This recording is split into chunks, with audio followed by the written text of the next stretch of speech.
matutina. Le bleu du ciel pâlit, comme un signe émergent d'un grand fleuve d'azur. L'aube, parmi la brume, secoue à l'horizon les blancheurs de sa plume et flagelle l'air vif de son aile d'argent.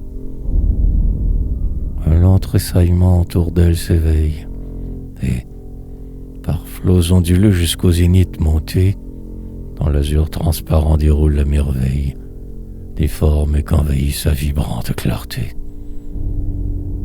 Un rang de mer des bruits dans l'atmosphère élève les retentissements de son flux solennel, et bat, sans l'ébranler, comme un roc éternel, lourd sommeil des morts endormis dans leurs rêves. Mais, pareil au roseau qu'atteint le flot montant, le peuple des vivants s'ébranle dans l'espace, et, couché sous le poids de la vague qui passe, vers des buts inconnus se disperse, flottant. Cependant qu'au frisson des brises échappées, la terre s'alanguit aux tièdeurs du réveil. De longs éclairs, pareils à des lueurs d'épée, creusent à l'orient leur sillage vermeil.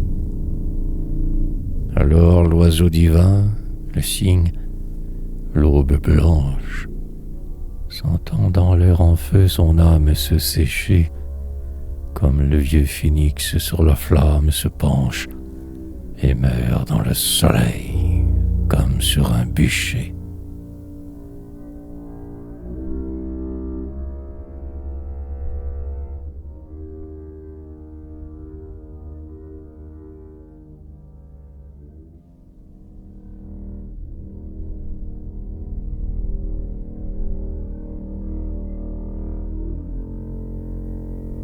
De l'horizon perdu dans les frissons de l'air, comme un fleuve lacté, la lumière se penche sur les coteaux légers que baigne son flot clair. L'aube sur les coteaux trâne sa robe blanche.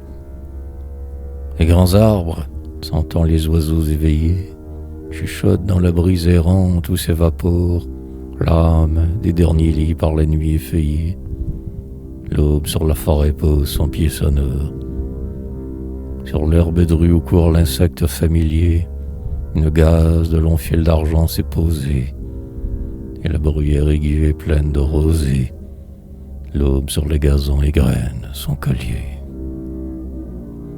Dans le ruisseau que l'aube effleure de ses voiles, se réfléchit déjà le doux spectre des fleurs, et, sous l'onde où tremblait l'œil furtif des étoiles, s'ouvre l'œil alangui des pervenches en pleurs.